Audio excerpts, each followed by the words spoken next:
They say when you love someone deeply, you can forgive anything. She must have thought that applied to me, that I'd be too loyal, too blind, too in love to ever walk away. But she was wrong. My name is Nathan Cole. I'm 32, a senior architect, and until just days ago, I was preparing to marry the woman I believed was my forever. Her name is Lena Rivers. She's 29, beautiful, magnetic, and, as I recently found out, remarkably deceitful. We were less than a month away from the ceremony. Invitations had already gone out, deposits were paid. Her dress was altered and hanging in our shared closet. My mother had even written half her speech. I thought we were solid. Then I got that video. It was nearly midnight. I just dragged myself home after an exhausting day at a construction site. Showered, drained, just about to crash. That's when my phone buzzed. The message was from Sienna, Lena's best friend, soon-to-be maid of honor. The video opened with loud music and shaky camera work. Party clearly. Took me a second to even realize it was Lena. She was wearing a glittery black dress, dancing like she didn't have a care in the world, grinding, laughing, clinging to different guys. Then she started kissing one, then another, and finally, two of them led her toward the back of the house while the crowd hooted like it was some kind of performance. It was only a minute long, just 60 seconds, but it turned my stomach and shattered everything I believed about her. And it had been filmed by people she called her friends. I just laid there, numb. My heart was pounding. I wasn't even angry yet, just confused, disoriented, wondering if I was misunderstanding what I'd seen. Why would Sienna send this to me?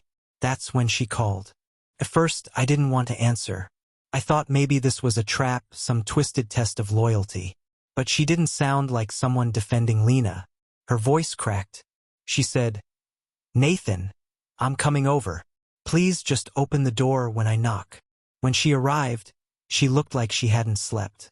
Her eyes were red, her expression quiet but determined. She sat next to me like she'd done it 100 times before. Then she opened her phone and said, "You need to see everything." What she showed me next was worse than that video, screenshots, voice notes, texts. Lena hadn't just slipped up at one party. She'd been cheating for months.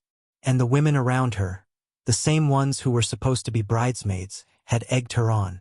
They'd even given me a nickname, the Loyal Knight. A running joke, apparently. They thought I was so devoted she could do whatever she wanted and I'd still be waiting.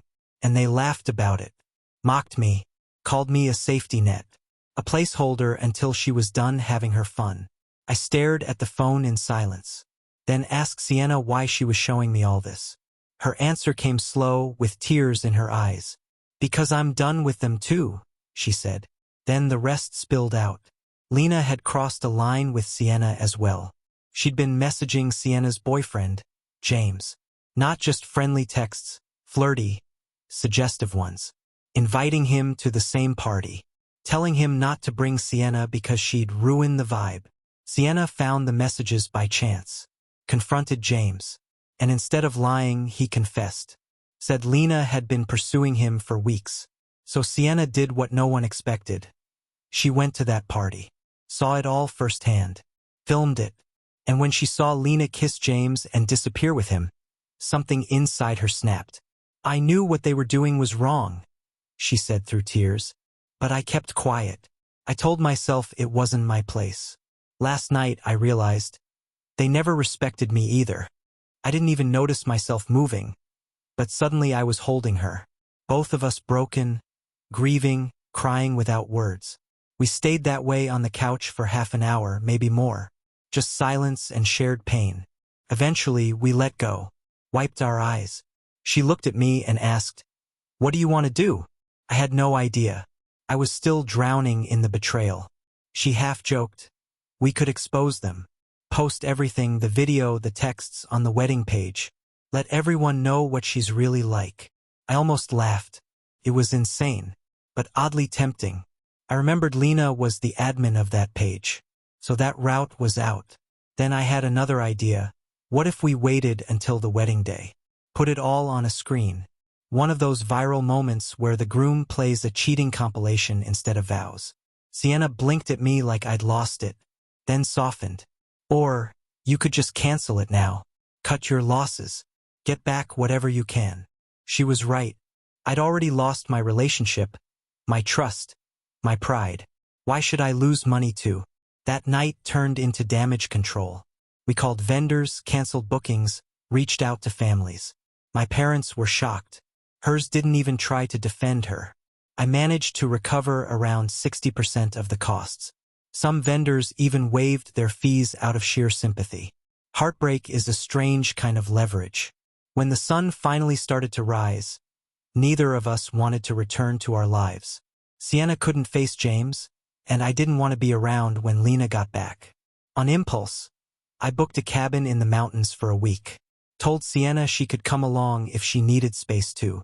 She nodded, said yes without hesitation. We're leaving in a few hours. I don't know what the future looks like. Trust feels like a foreign language to me right now. But I know one thing, I was ready to marry her because I loved her. But I walked away because I finally loved myself more. And maybe that's the beginning of something better. The trees stood tall and silent, their branches whispering in the breeze as I stepped out of the car. For the first time in what felt like weeks, the tightness in my chest loosened. The cabin wasn't luxurious, just simple, still, and surrounded by towering pines. No phone signal, no internet. I hadn't realized how much I needed the quiet until it wrapped around me like a blanket. Just the two of us, some basic supplies, a fireplace, and the gentle sound of lake water brushing against stone. That first day, we barely exchanged words. She found a spot on the old couch, curled under a blanket, eyes fixed on the flames. I wandered down to the dock, letting the stillness of the lake pull me in. I remember tossing a stone and watching it disappear beneath the surface, thinking, why did I even bring her? But then that memory hit me. The look on her face the night before. That same broken disbelief I had seen in my own reflection. I didn't bring her to avoid her problems. I brought her because she was the only one who truly understood mine. Later that night, we sat outside under a starlit sky, passing a bottle of whiskey she'd found tucked away in a cabinet. The words came slowly at first, not about her, not about him, but about ourselves. Sienna wasn't just a leftover from Lena's world. Sure, they'd been roommates in college, but Sienna had always stood a bit apart. More grounded, less loud, less reckless. They kept me around because I was good at keeping quiet, she said, her voice barely above a whisper.